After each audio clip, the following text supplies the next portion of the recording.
வணக்கம். நம்முடைய ஐயா நமச்சிவாயா சேனலிலிருந்து அடியேன் என்று தினமொரு திரு கதையில் அபிராமி பற்றி பார்த்தீங்கன்னா, அந்த அம்மா சின்ன வயசுலேருந்தே கோயிலுக்கு போகிறவங்க, கோவிலில் பாசுரம்லாம் பாடுவாங்க. சனிக்கிழமைனா பெருமாள் கோயிலுக்கு போவாங்க, திங்கக்கிழமைனா ஈஸ்வரன் கோயிலுக்கு போவாங்க. அப்புறம் மாற்றி மாற்றி அவங்க வீடு நடுவில் இருக்குது. இந்த பக்கம் போனால் பெருமாள் கோயில், அந்த பக்கம் போனால் ஈஸ்வரன் கோவில். அப்படி போயிட்டு பாடிட்டு வருவாங்க. சின்ன வயசுலேருந்தே அவங்களுக்கு ஒரு பழக்கம். ஒரு முறை அந்த அம்மா பெருமாள் கோயிலில் பாசுரம் பாடிக்கிட்டு இருக்காங்க. அப்போ பாசுரம் பாடும்போது கோயிலுக்குள்ள ஒரு பாம்பு உள்ளே வருது, உள்ளே வந்துக்கிட்டே இருக்கு. இந்த அம்மா பாசுரம் பாடினாங்கன்னா எல்லாருமே கேட்பாங்க. இந்த அம்மா பாசுரம் கேட்கறதுக்காகவே அங்கே கோயிலுக்கு நிறைய பேர் வருவாங்க. அப்படி இந்த அம்மா பாசுரம் பாடிட்டு இருக்காங்க. கோயில் கருவறை உள்ள ஐயர் சுவாமிக்கு பூஜை பண்ணிட்டு இருக்காரு. பாம்பு நேரம் சரசரன்னு உள்ள வருது.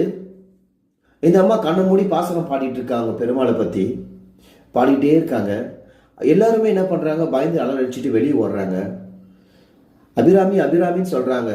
அப்போ கூட இந்த அம்மா என்ன பண்ணுறாங்க, கண்ணை மூடிக்கிட்டு சாமியை பற்றி பாசுரம் பாடிக்கிட்டே இருக்காங்க. இந்த பாம்பு நேராக அவங்க காலடியில் அப்படி தலையை தூக்கி படம் எடுத்து அப்படியே ஒரு நிமிஷம் ஆடுது. இந்த அம்மா பாடினிருக்காங்க. எல்லாருமே மற்றவங்களாம் அப்படியே பதறி அடிச்சுக்கிட்டு அப்படி துடிக்கிறாங்க. என்ன ஆகுமோ தெரியலையேன்னு பெருமாளை வேண்டிக்கிறாங்க. எல்லாரும் பெருமாளை வேண்டிக்கிறாங்க.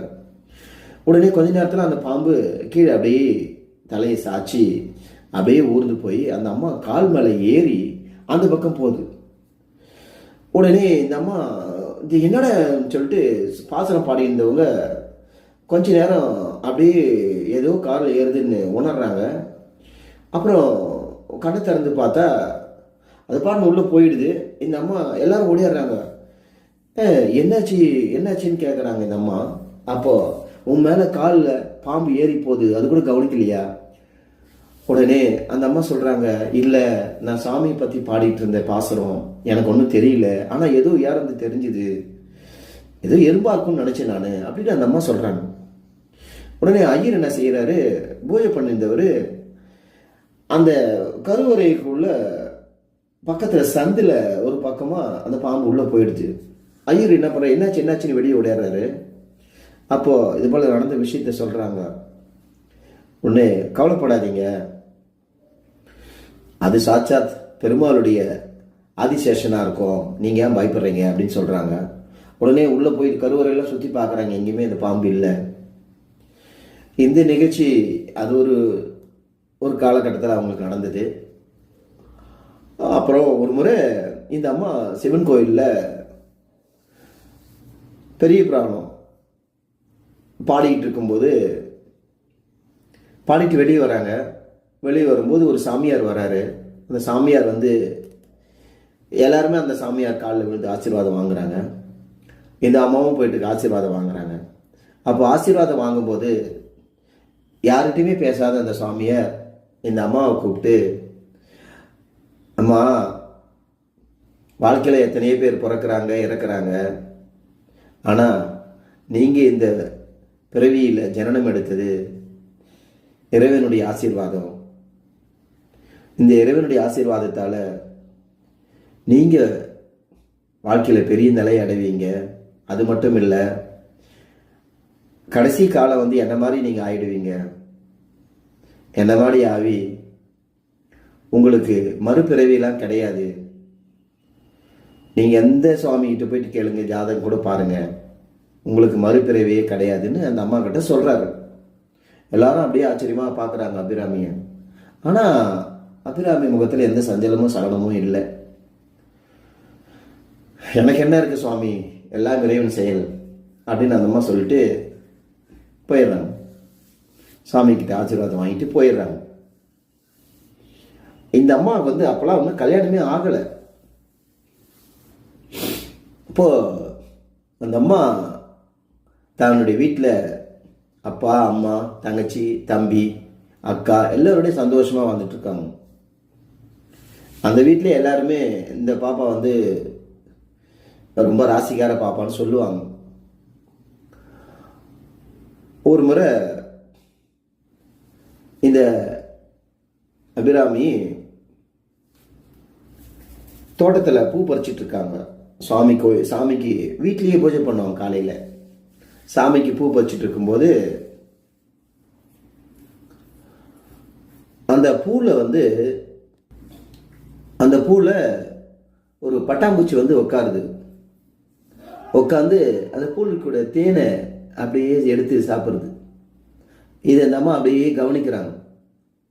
அந்த பூவை விட்டுட்டு அடுத்த பூ பறிக்க போகிறாங்க. அந்த பூலேயும் ஒரு பட்டாம்பூச்சி வந்து உட்காருது.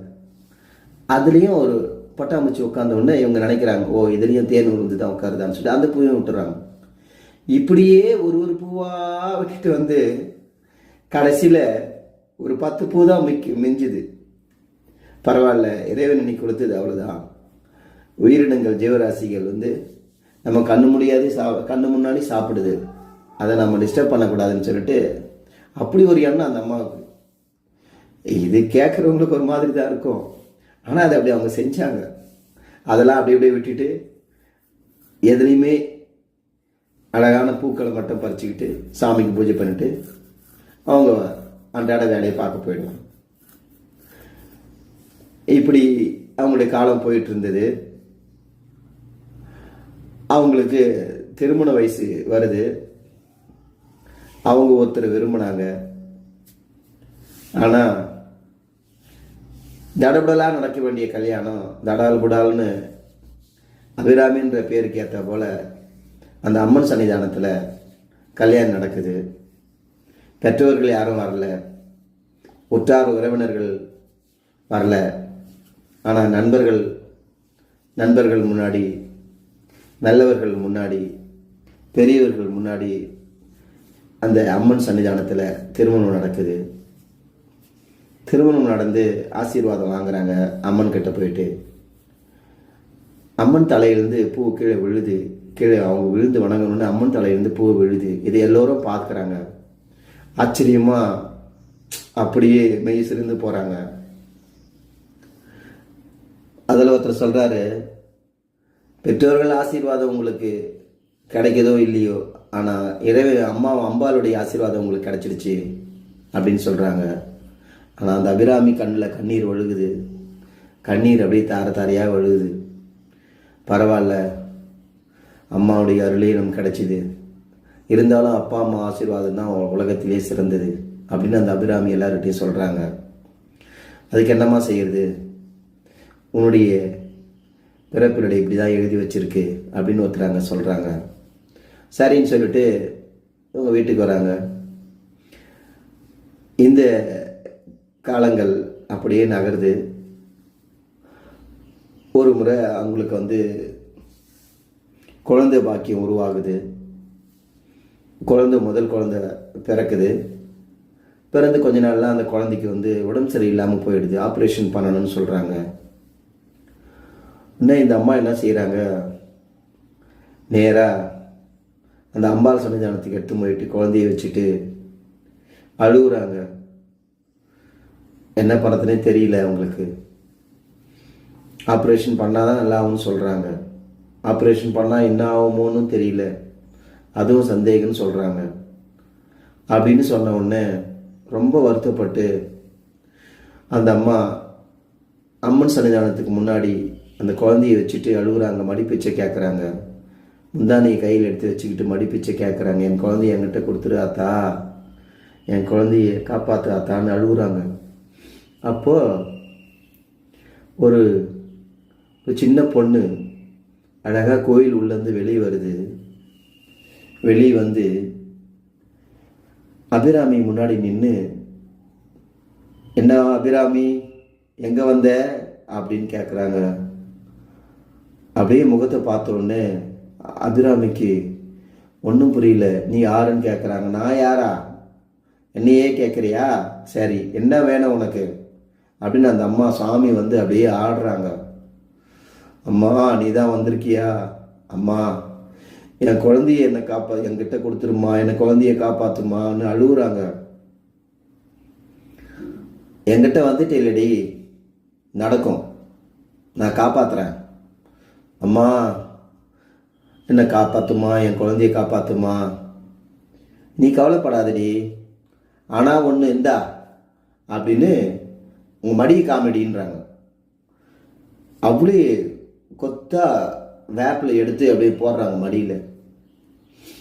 இந்த வேப்பிலையை ஒரு கீத்தா எடுத்து போடுறி. அதில் ஒவ்வொரு கீத்துலேயும் ஒத்தப்படை வந்தா ஒத்தப்படை போட்டுட்டே இரு, போட்டுட்டே இரு, போட்டுட்டே இரு. போட்டுட்டு இருக்கும்போது கடைசியா இருக்கிற வேப்பிலை கொத்துல ஒத்தப்படை வந்தா இந்த குழந்தை என்னுடையது, ரெட்டப்படை வந்தா உன்னுடையது, புரியுதா அப்படின்னு சொல்றாங்க அந்த அந்த அம்மா. என்னம்மா இப்படி சொல்லிட்டியம்மா, அதாண்டி தீர்ப்பு. அவளை பார்த்து வேண்டிக்கிட்டு இந்த அந்த வேப்பிலை எடுத்து போடுறி அப்படின்னு சொல்லி அந்த குழந்தைய கீழே படுக்க வச்சுட்டு குழந்தை பக்கத்தில் இந்த வேப்பிலை, இந்த மடியில் இந்த வேப்பிலை எடுத்து ஒரு கீத்தா எடுத்து போடுறாங்க. தாயே போற்றி, மாரியம்மா போற்றி, என் குலதெய்வமே போற்றி அப்படின்னு சொல்லி சொல்லி சொல்லி ஓம் சக்தி ஓம் சக்தி ஓம் சக்தின்னு சொல்லி அந்த வேப்பிலை எடுத்து எடுத்து எடுத்து அபிராமி போட்டுக்கிட்டே இருக்காங்க, போட்டுக்கிட்டே இருக்காங்க. போடுறி போடு அப்படின்னு சுவாமி வந்த அந்த அம்பாளுக்கு சாமி வந்த அந்த பெண் சின்ன குழந்தை சொல்லுது.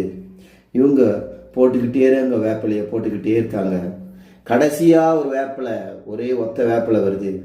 அதை எடுத்து போட முன்னாடி இப்ப பாடுறி அந்த வேப்பிலை எத்தனை இருக்கு, ஒத்தப்படை வந்திருக்கா ரத்தப்படை வந்திருக்கான்னு பாடுறேன்றாங்க. உடனே வேப்பிலை பார்த்தா ஒத்தப்படை வந்திருக்கு. அம்மா அப்படின்னு அழுவுறா அபிராமி.